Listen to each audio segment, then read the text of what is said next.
We live in a world our ancestors would barely recognize. Around the globe, the impact of human ingenuity is now everywhere. We've pushed back the limits of our planet at speeds, depths, and heights that would have left our forebears breathless. Driving all these achievements is humankind's extraordinary gift for invention. Through genius and inspiration, we've created exceptional solutions to complex problems. From the everyday to the spectacular, some good and some not so good. This series celebrates the million ways our great inventions have transformed our world. It's one small step for man, one giant leap for mankind.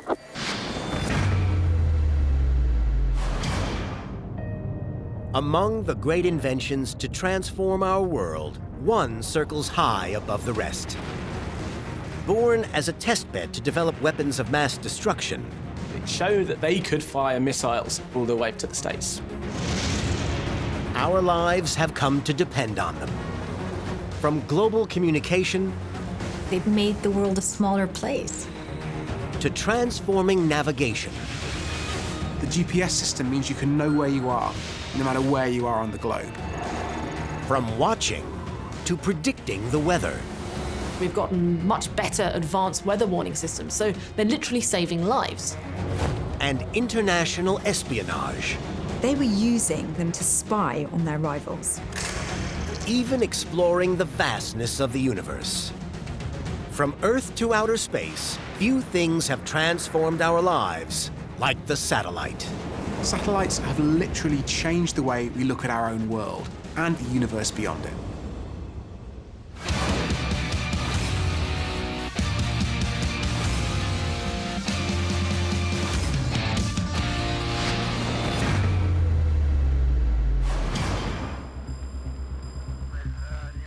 October 4th, 1957.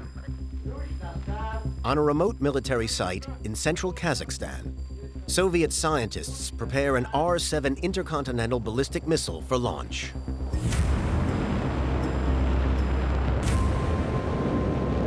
The Kremlin are using its secret payload to send a message to the United States.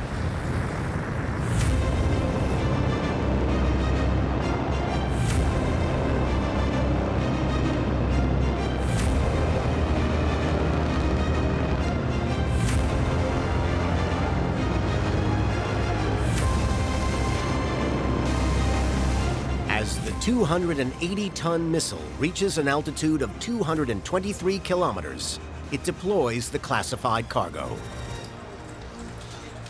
19 seconds later, Soviet scientists on the ground detect faint radio signals from the world's first artificial satellite, Sputnik. At 58 centimeters in diameter and weighing just over 80 kilograms, launching this small metallic sphere becomes one of humankind's greatest scientific achievements. Crucially, Sputnik has been designed with 4 radio antennas, so it can be tracked from the ground. And its path intentionally takes it directly over the United States. You could hear through your radios these beeps. They're the iconic beeps of the space age. But what they served to do in America was to terrify the population. Here was this Soviet technology overflying them, out of reach. They could do nothing about it. The world listens in awe to the radio signals from this milestone scientific achievement. But the real purpose is to send the United States a military message. And the U.S. High Command receive it loud and clear. Sputnik was launched in the aftermath of the Second World War. And now, the U.S. knows that the Soviet Union can launch payloads into orbit directly over their airspace.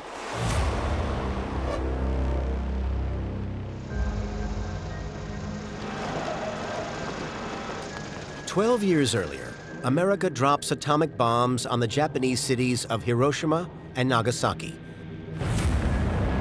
ending the Second World War. The United States and the USSR emerge as competing post-war superpowers. the world descends into the Cold War. The United States is the first country to build the atomic bomb, but it isn't long before the USSR catches up. It kicks off a different course of human history here because suddenly it changes the balance of power across the world. And there's only two so-called superpowers that have this technology, the United States of America and the Soviet Union. A full-blown arms race emerges between the East and West, but the United States has a major advantage. They have a fleet of sophisticated high-altitude bombers to deliver their nuclear arsenal. And they know the USSR lack the capability to strike back. The Soviet Union need a new kind of technology, something called the intercontinental ballistic missile, a rocket to carry bigger and bigger payloads, nuclear weapons, longer and longer distances. Soviet military scientists begin developing the R-7 rocket and plan to make sure that America knows that the balance of power has shifted.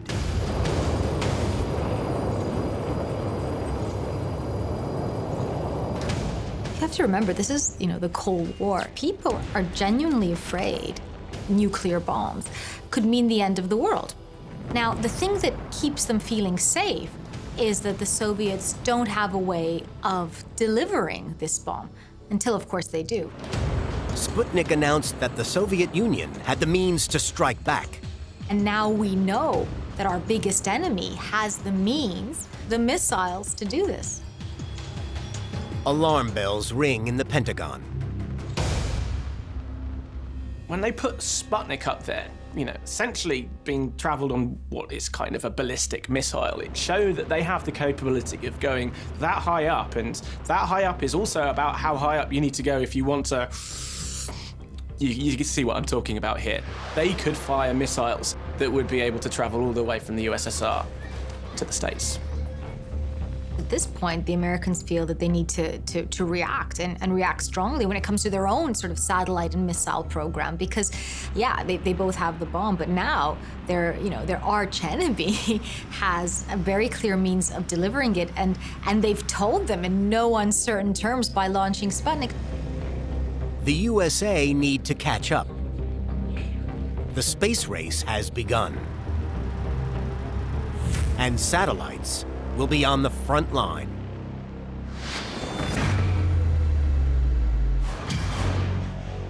Keeping satellites in orbit isn't easy.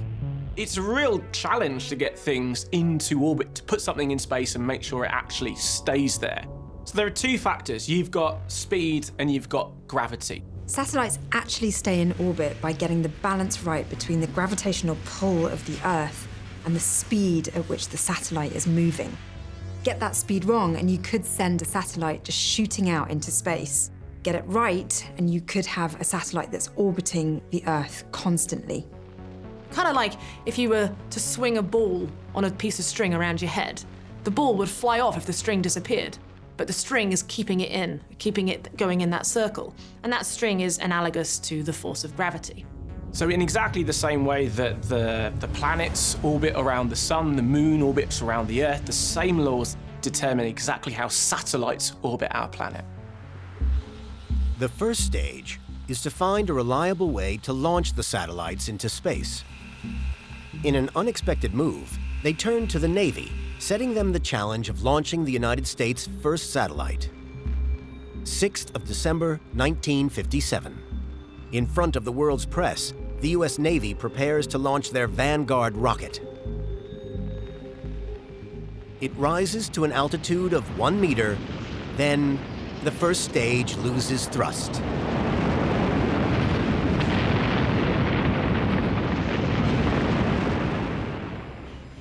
The decision to ask the Navy to deliver the first satellite was an odd one.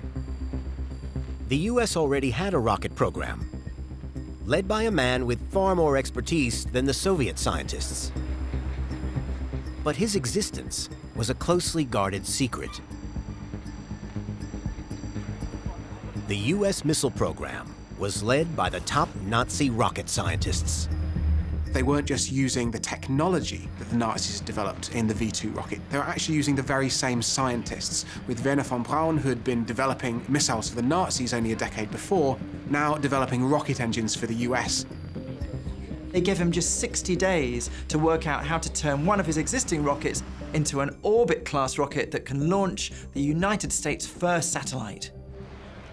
Designed with the U.S. Army, von Braun's 4-stage Jupiter-C rocket is readied for launch.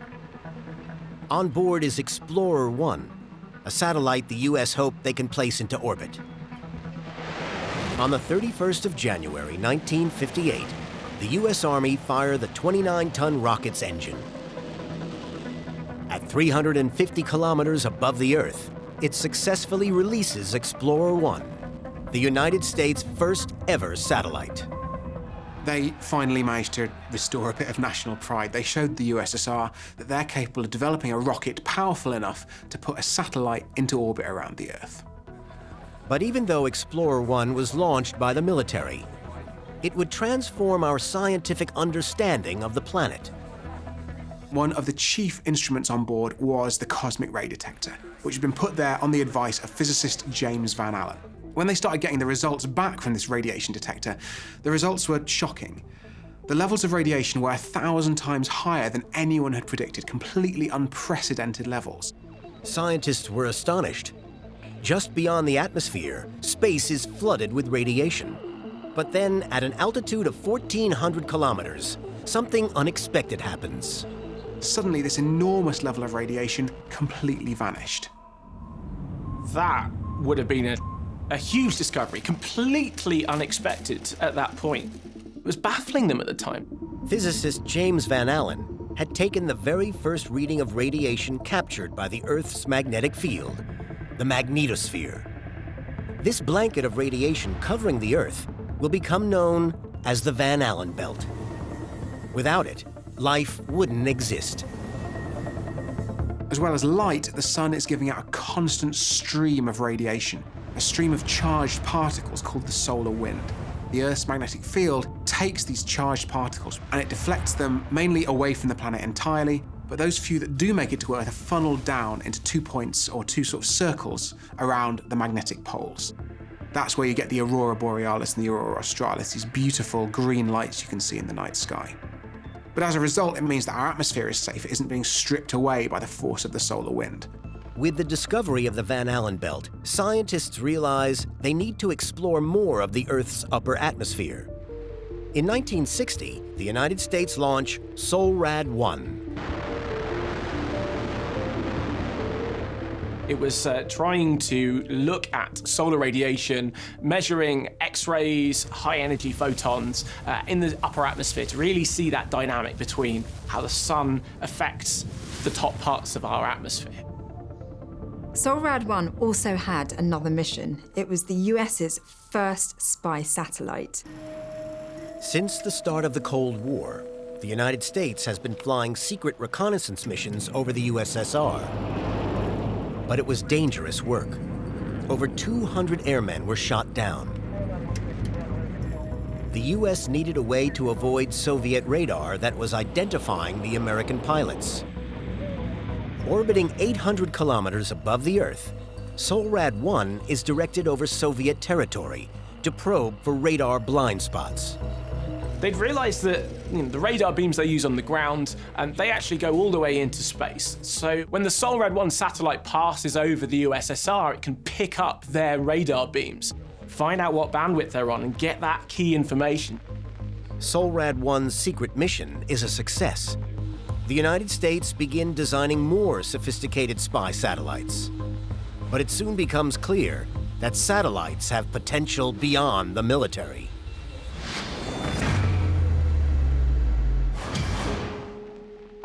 Before satellites, the distance that radio and television signals could be broadcast was severely limited.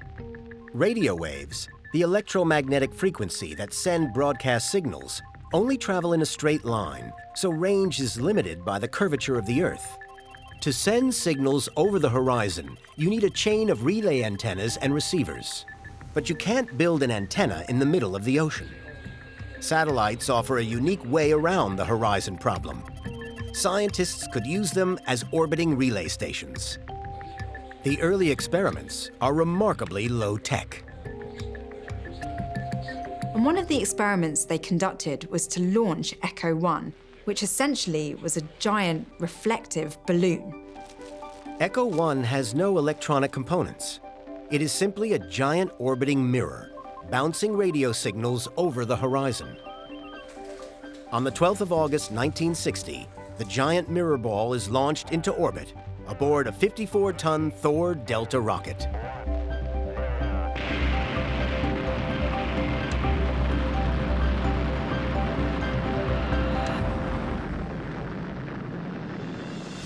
At an altitude of 1,600 kilometers, it releases its payload. Once up in space, they inflated it using a chemical reaction, and then they sent some radio waves which bounced off its reflective spherical surface and sent signals back down to Earth, proving that you could send and receive radio signals from Earth. This opened the doors for so much potential in communication. The proof of concept sees engineers develop electronic satellites that will allow them to receive and transmit radio signals from Earth.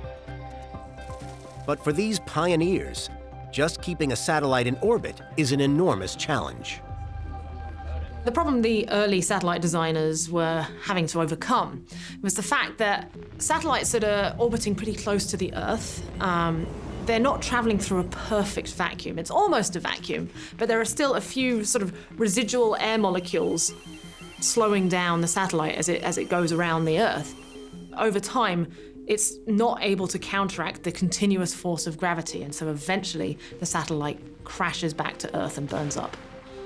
If scientists could push the orbit further away from the upper atmosphere, the vacuum of space should dramatically reduce drag. On July 10, 1962, they test the idea.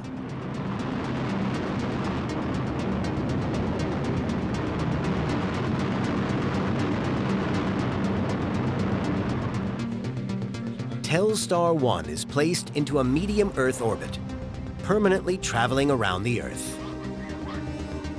2 days later, it makes history when it relays across the Atlantic Ocean the first ever live television images from a satellite.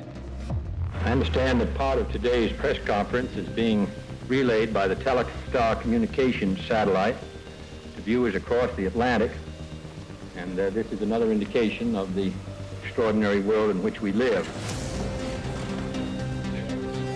Telstar 1 ushers in a new era of global satellite television communication. The opportunities seem endless. But not long after, Telstar falls victim to the Cold War. The US military are looking for ways to shield America from nuclear attack. They know Soviet missiles would need to pass through the Van Allen radiation belt.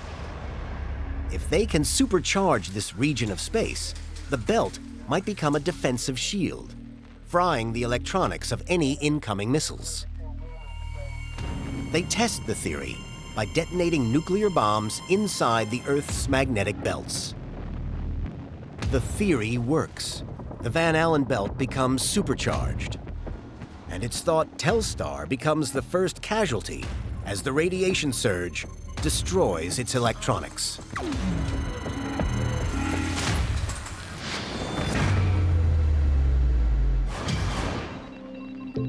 Telstar was a milestone in satellite technology.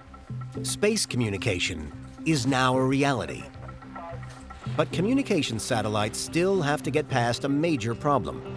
To overcome Earth's gravitational pull, they need to travel at over 21,000 kilometers per hour. This is much faster than the Earth turns, so receivers on the ground only see the satellite for a short 20-minute window. With communication satellites, what you want is ideally a constant line of sight out to it. You don't want it disappearing over the horizon all the time. Imagine you're trying to broadcast a major world event. You've only got a 20-minute window in order to get that message out before the satellite disappears and everyone's TV goes fuzzy. So can you actually have a bigger window or even an infinite window? If the satellite stays above the same spot on Earth at all times, that means you have 24-hour coverage from that satellite. It's known as geostationary orbit. Geostationary orbit is the right altitude to place a satellite so that its orbital period, the amount of time it takes to do a complete circle, is the same amount of time it takes the Earth to do a rotation around its axis. And it just so happens the sweet spot is somewhere around 36,000 kilometers above the surface of the Earth. As the Earth rotates every 24 hours, so does the satellite. It does a full orbit, and that means it stays above the same spot on Earth all the time. NASA start the SYNCOM program, short for synchronous communication, to put a satellite into geostationary orbit. Although the theory is sound, the execution requires absolute precision. If your calculations are just a little bit wrong, your satellite ends up either shooting off into space or crashing back to Earth, both of which are very bad outcomes. And disaster strikes NASA's first attempt when SYNCOM-1's motor misfires and they lose control of the satellite. But the astonishing benefits of geostationary orbit to global communication are too important. In August 1964, NASA launched and hit geostationary orbit. They got a satellite called SYNCOM-3 to successfully stay in geostationary orbit above one point on Earth. And this was a landmark moment in the history of communications technology. The dream of continuous global satellite communication and cooperation is real. The European Space Agency, China, Japan, and India will all start space programs. The number of satellites explodes. Communication satellites, Earth observatories, and international space stations all begin shaping our views and understanding of the world we live in. It opens up the doors for an unprecedented era. Satellites made the world a smaller place. You know, access to ideas and information and people all of a sudden became easy, became possible.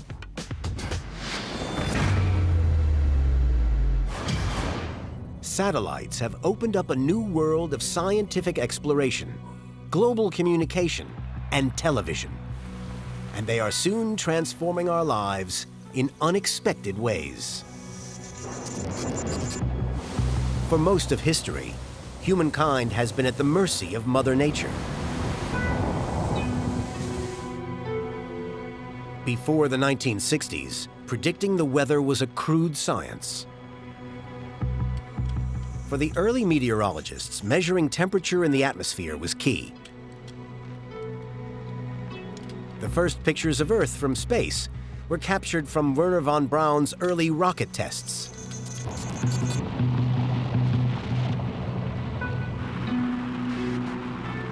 As the rockets reached the edge of space, they captured a fleeting glimpse of the Earth. The view was too brief to be useful, but meteorologists saw the possibilities for satellites in permanent orbit.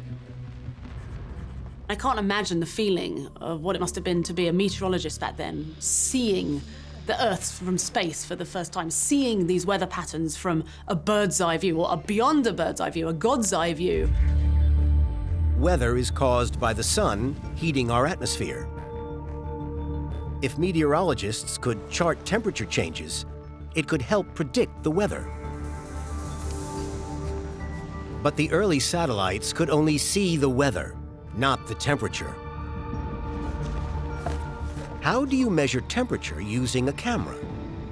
NASA think they have a way. They turn to a cutting-edge piece of technology. Anything that's got a temperature has energy in its individual atoms and molecules. They're vibrating around, and as they vibrate around, they emit radiation. Now, if you get something hot enough, like if you get some red hot molten iron, that can be vibrating hard enough to give off visible light you can actually see. But most things around us in everyday life and in the Earth's atmosphere aren't that hot. So rather than radiating in visible light, they're radiating in what's called the infrared. If you can measure the amount of infrared radiation coming off something, you can work out how hot it is. In 1969, NASA launched a meteorological satellite, Nimbus 3, to trial the technology. On board is an infrared spectrometer to chart shifts in temperature within the Earth's atmosphere. When they pointed it back down at the Earth and took those infrared measurements, it worked. They were able to determine those temperatures, and it allowed them to start increasing the accuracy of weather predictions. Weather satellites use this principle with hundreds of thousands of soundings every day. In the case of natural disasters, this can be hugely important. Infrared spectrometers are literally life-saving devices. They allow us to predict the severity of storms long before they make landfall, so you can inform people as to whether to evacuate or batten down the hatches. And in the longer term, they allow us to watch how the global climate is changing and feed that data into models, which can tell us what's going to happen to weather patterns in future, and therefore save lives that way too. Weather satellites have made all of our lives safer. But alongside the benefits of scientific satellites, the military continue to develop them for more sinister purposes.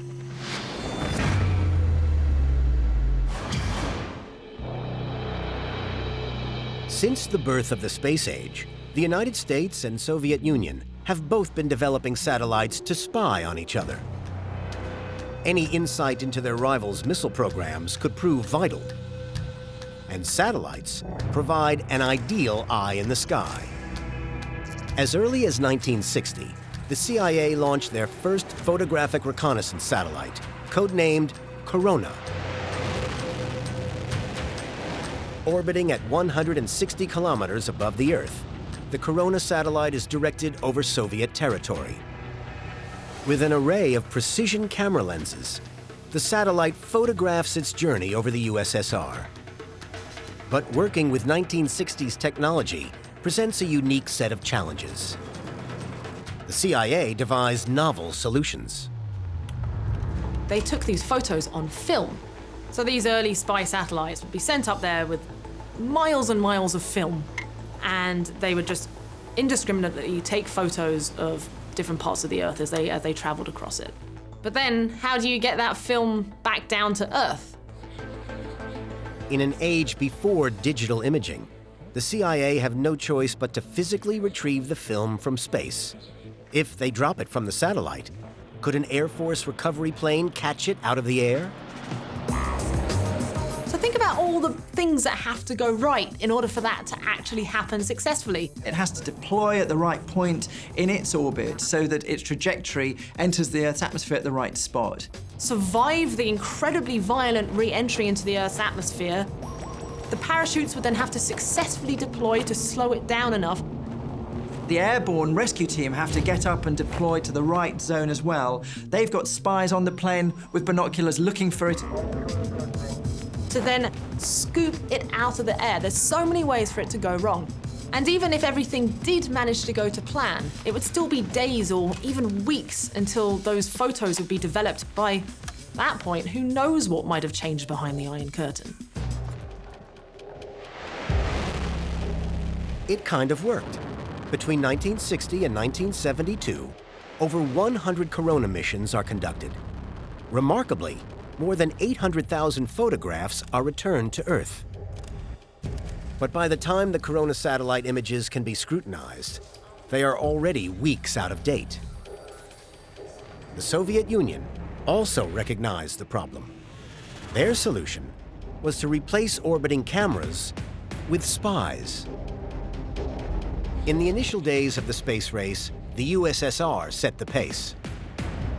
In 1961, Yuri Gagarin becomes the first human to orbit the Earth. Now they aim to put cosmonauts into orbit for extended missions.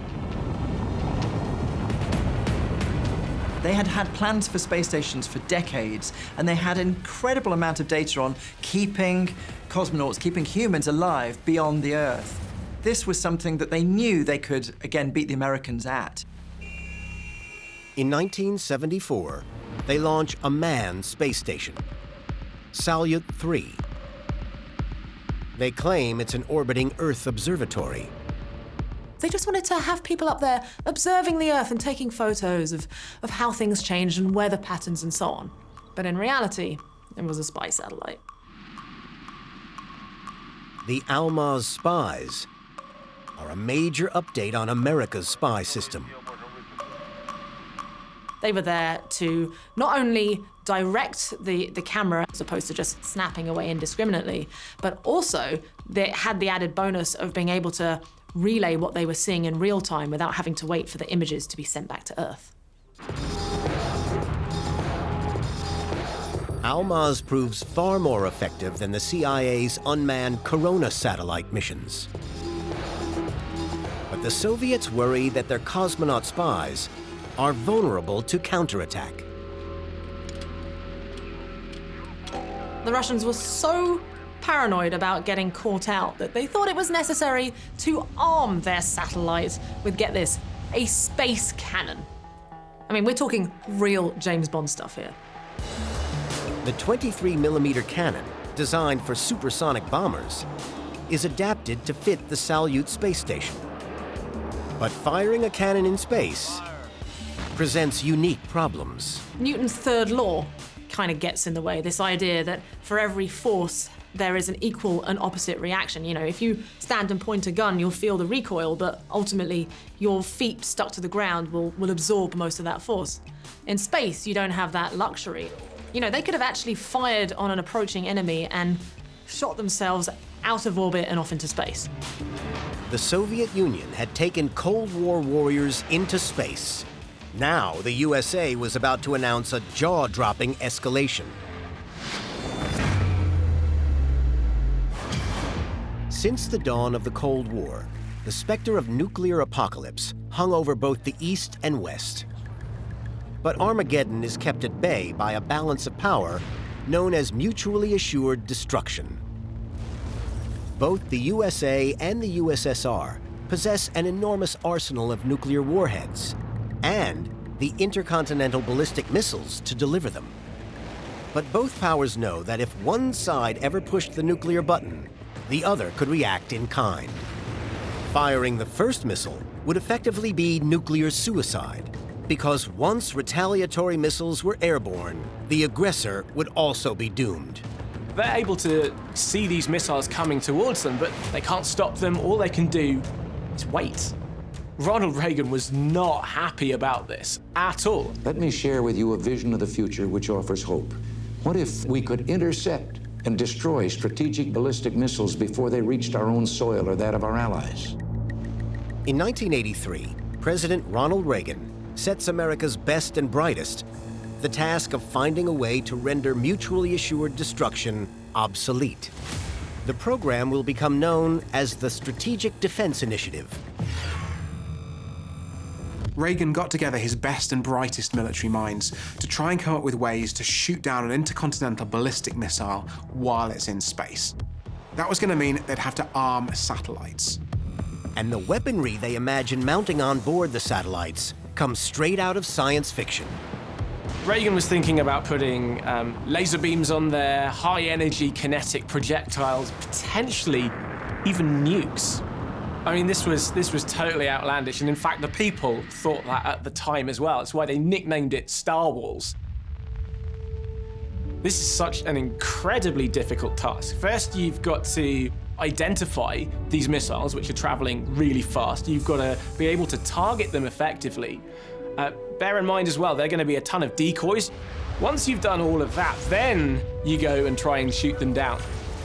And you've got to be 100% sure that these incredibly complicated high-tech weapons are going to work first time and every time. While the USA see the Strategic Defense Initiative as purely defensive, the USSR see it very differently. Actually, it shifts the balance in mutually assured destruction fundamentally. The Americans could launch a first strike, and when the Russians try and retaliate, if a significant number of their warheads get intercepted, then that means that the Americans are going to win a nuclear war. This meant that the Soviets were going to have to produce their own equivalent of Star Wars. It wasn't long before the program ran out of money, and eventually the whole country ran out of money, with the Soviet Union collapsing just a few years later.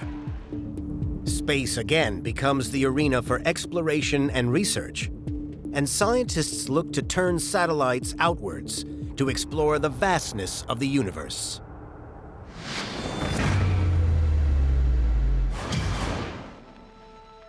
Since Galileo first turned his telescope towards the night sky in 1610, astronomers have struggled for a clear view of the heavens. The Earth's atmosphere is like a big soup. There's a lot of material that distorts our view of space. In fact, you can see this with your own naked eye. When you look at a star that's low on the horizon, you can see it twinkling. That's the Earth's atmosphere affecting it. If we could somehow get a telescope on a satellite completely outside of the Earth's atmosphere, it would be an absolute breakthrough. NASA proposed a program to do just that. In 1983, work begins on the Large Space Telescope. Placed high above the atmosphere, it should give astronomers their first unimpeded view of distant stars, solar systems, and galaxies. But to see objects billions of light years away requires the most advanced telescope ever built. NASA began designing highly sophisticated sensors to detect both visible and invisible light, all needed to see further into space than ever before.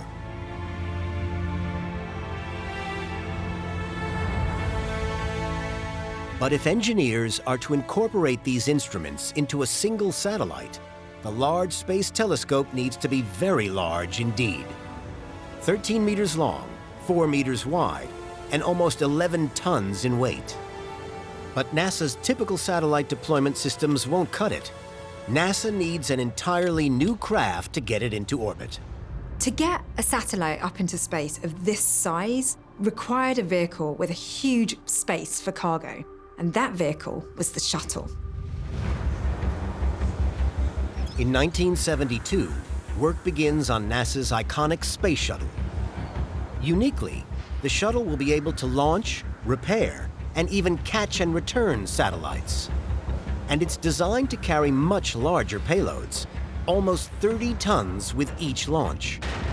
Exactly what the large telescope will need to reach space. It's an incredible technological undertaking, consisting of about 2.5 million moving parts. Crucial to the shuttle's success is its heat shield. Not only does it have to survive re-entry into the Earth's atmosphere, traveling at over 7 kilometers a second and generating temperatures of more than 1,600 degrees Celsius, each shuttle needs to do this many times over. Previous NASA craft used ablative heat shields, a protective coating of plastic resin that burned away during re-entry. But this type of disposable system won't work for the space shuttle, which is being designed for multiple missions. Instead, they line the underside with more than 25,000 ceramic composite tiles. To line the shuttle with ceramic tiles was an incredible stroke of genius because if any of them got damaged, they could be easily replaced. In 1981, the first space shuttle successfully launches and returns. NASA enters a new age of satellite delivery. 4 years later, the Large Space Telescope is completed, the most sophisticated optical satellite ever built. It's destined to change the way we look at the universe. And in honor of acclaimed 1920s astronomer Edwin Hubble, NASA christened it the Hubble Space Telescope. Hubble is scheduled to launch aboard the space shuttle. But before it can, after 24 successful flights, disaster strikes. We have main engine start. 4, 3, 2, 1, and liftoff. Liftoff of the 25th Space Shuttle mission, and it has cleared the tower. Control program. Roger, roll, Challenger. Good. Challenger, go and throttle up. Roger, go and throttle up. The lives of all 7 crew are lost. Obviously a major malfunction. it would have had a horrific, I think, effect on anyone watching. These are people who know the people who are going up in the shuttle. These are people that have worked with them. They would have taken it very personally because A, it was their life work, B, they knew the people involved, and C, it was a failure that would have been reverberated throughout the world. It was a very public failure. Okay, are there any forces headed out that way? Yes, sir. DoD also reports that all soft forces have been scrambled and they are on their way.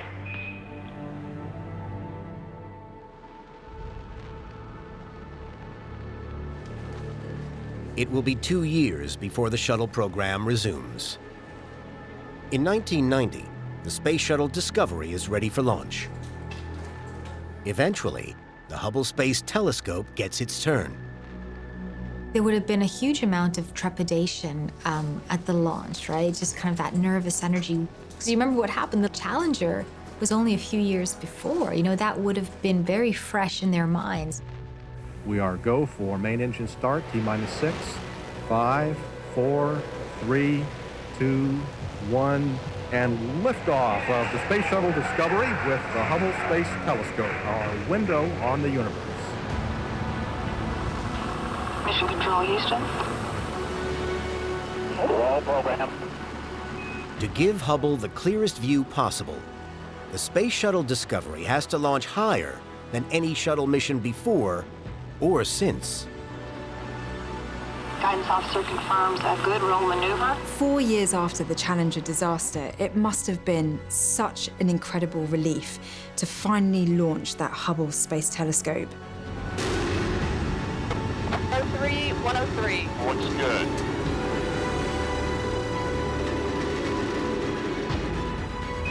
Discovery Houston, you have a go to open the doors.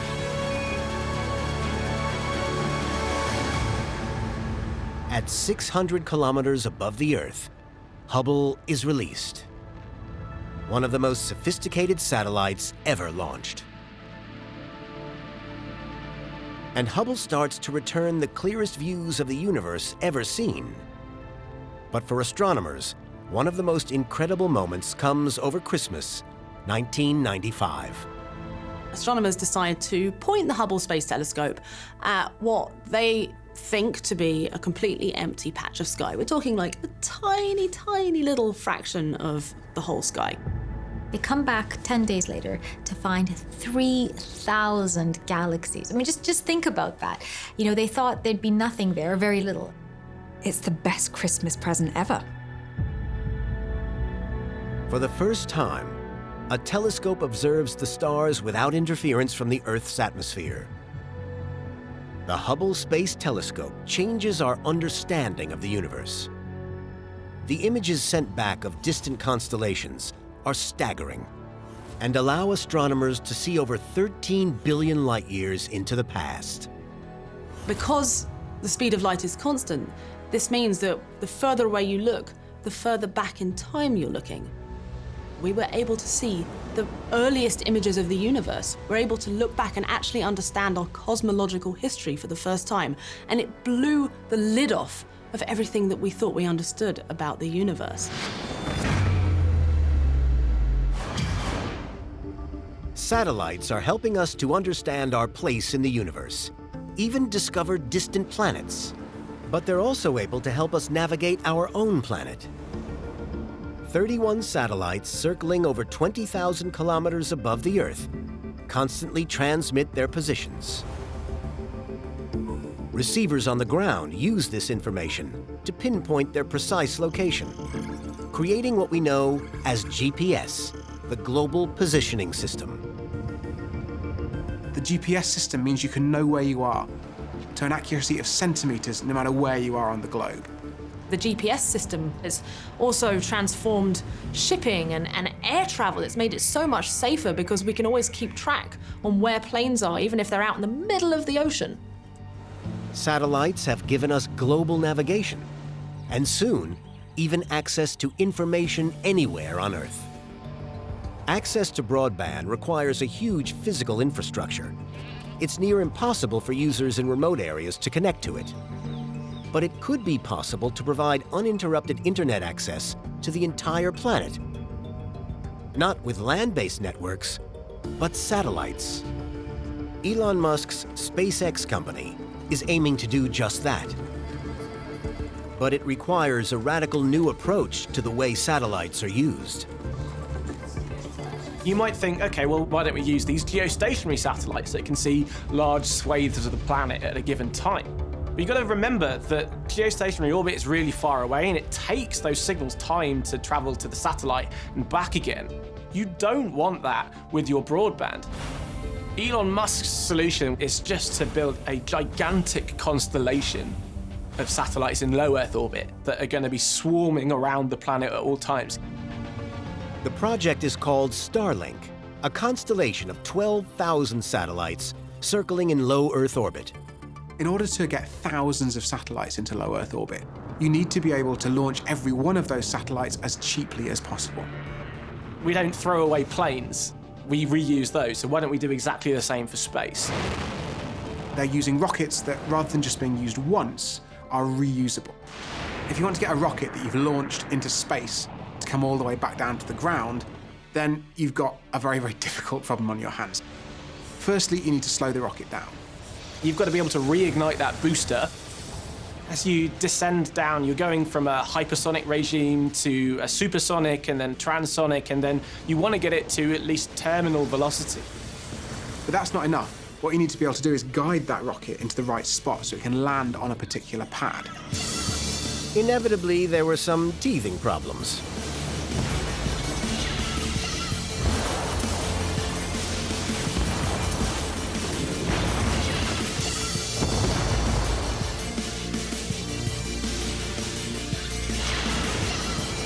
But eventually, they perfected the technology. SpaceX have been using grid fins to guide the airflow around the rocket to subtly maneuver it in order to bring it down and land it vertically on a landing pad. It's just mad. The Falcon 9 is the first ever orbital-class rocket capable of reflight.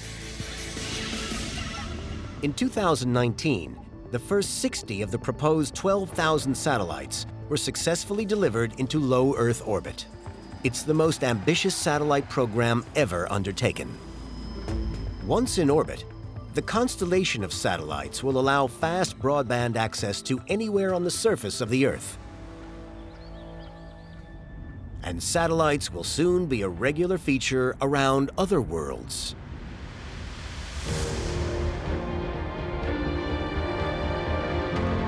Since 1998, the International Space Station has circled our planet in low Earth orbit.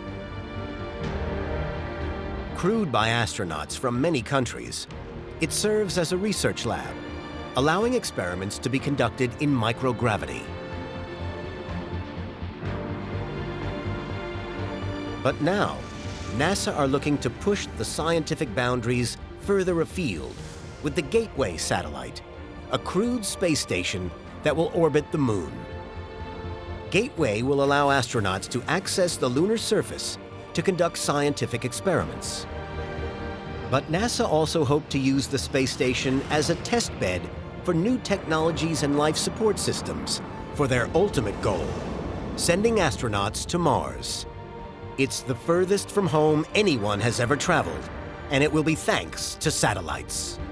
It's amazing to think within 60 years we've gone from not being able to put things in space to having the first satellites to now our lives being, almost entirely reliant on them. They enable us to make more accurate predictions of the weather and the climate. With the GPS global positioning system, we can navigate much more safely and effectively. And by placing satellites in space, astronomers can get the clearest views of the known universe. Satellites have literally changed the way we look at our own world and the way that we look at the universe beyond it.